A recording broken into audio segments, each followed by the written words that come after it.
নিঃশব্দে কেটে গেল কয়েকটা সেকেন্ড আর তারপরই বিকট শব্দে কেঁপে উঠল পুরো আকাশ। লালকেল্লার চূড়ায় তখন ভারতের তেরঙ্গা জাতীয় পতাকা সশব্দে পথপথ করে উঠছিল। ঠিক তখনই করাচি থেকে ঢাকা সীমান্তের ওপারে বাজতে শুরু করলো ওয়ার সাইরেন। এটি শুধুই কোনো কুচকা আওয়াজ ছিল না, এটি ছিল এশিয়ার বুকে এক মহাশক্তির জাগ্রত হওয়ার মুহূর্ত।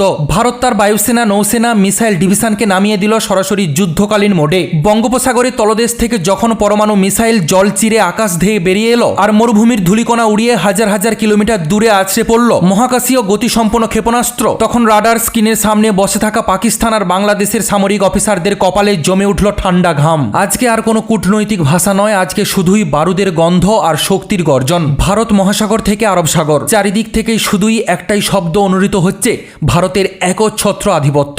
আকাশে তখন বইছে মৃত্যুর ঝড়। শব্দের চেয়েও দ্রুত গতিতে মেঘের রাজ্য চিরে বেরিয়ে এলো রাফাল। তার ঠিক পিছু পিছু গর্জে উঠল স্বদেশীয় শিকারী তেজস। সঙ্গে রয়েছে ডাবল ইঞ্জিনের রাক্ষস সুকোই MK-30। আকাশের বুকে রাফেল তখন মিটিওর মিসাইলের লক অন ট্র্যাকিং অন করলো। পাকিস্তানের এয়ার ডিফেন্স রাডারে শুরু হয়ে গেল রেড ব্লিঙ্কিং, অর্থাৎ ভারত চাইলে এক মুহূর্তের মধ্যেই নিশ্চিহ্ন করে দিতে পারে প্রতিবেশীর প্রধান এয়ারবেসগুলো। একযোগে 50টি যুদ্ধ বিমান যখন মাঝ আকাশে রিফিউলিং করে ভার্টিক্যাল চার্লি ম্যানুভার সম্পন্ন করছিল, তখন মনে হচ্ছিল আকাশ বুঝি ছাই হয়ে যাবে। আকাশে কোনো দ্বিতীয় শক্তি নেই, নেই কোনো অনুপ্রবেশের সুযোগ। ভারতের নেত্র আর ফালকান নজরদারি বিমানগুলো আকাশ সীমানার ইঞ্চি ইঞ্চি জমিতে নজরদারি রাখছে। কোনো শত্রু যদি ডানা মেলতে চায় তবে তার ধ্বংস নিশ্চিত। এটি কোনো মহড়া ছিল না, এটি ছিল শত্রুর এয়ারবেস স্তব্ধ করে দেওয়ার একটি জীবন্ত মহড়া। আকাশের ভয়াবহতা কাটিয়ে এবার চোখ রাখুন সমুদ্রের নীল জলরাশিতে, যেখানে অপেক্ষা করছিল আরও বড় তাণ্ডব। হঠাৎই সমুদ্রের বুক চিরে বিশাল পাহাড়ের মতো ভেসে উঠল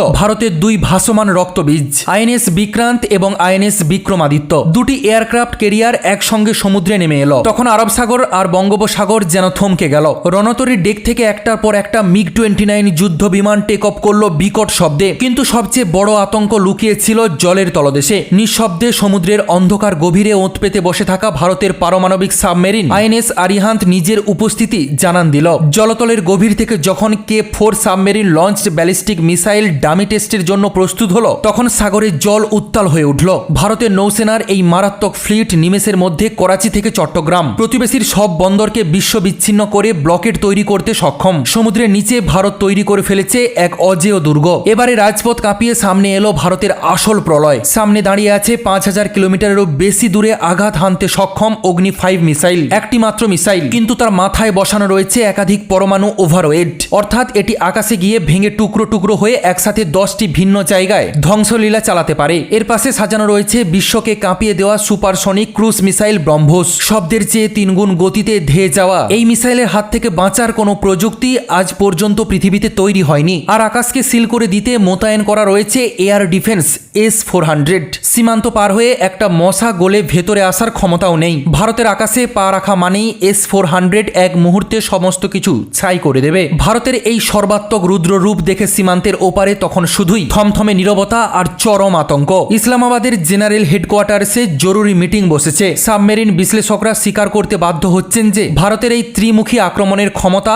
আর আধুনিক প্রযুক্তির সামনে পাকিস্তানের পুরনো সামরিক কাঠামো কয়েক ঘন্টার মধ্যে ধুলোয় মিশে যেতে পারে। ভারতের কোল্ড স্ট্র্যাট ডক্ট্রিন এখন আর শুধুই কাগজ কলমে নেই, তা এখন বাস্তবের রাস্তায় টহল দিচ্ছে। অন্যদিকে বঙ্গোপসাগরে ভারতীয় নৌবাহিনীর এই ভয়ঙ্কর দাপট দেখে কেঁপে উঠল ঢাকার রাজনৈতিক ও সামরিক মহল। বঙ্গোপসাগরের প্রতিটি বাণিজ্যিক এবং সামরিক রুট এখন ভারতের কবজায়। ভারতের এই বিশাল মিসাইল শক্তি এবং সমুদ্র অবরোধ করার ক্ষমতা বাংলাদেশকে স্পষ্ট বার্তা করে দিয়েছে যে দক্ষিণ এশিয়ার ভূ রাজনীতিতে শেষ কথা বলবে শুধুই ভারত। ভারতের অনুমতি ছাড়া এই অঞ্চলে কারোর পাতা নড়ারও সাধ্য নেই। এটি কেবল শক্তি প্রদর্শন নয়, এটি ছিল এক নতুন যুগের সূচনা।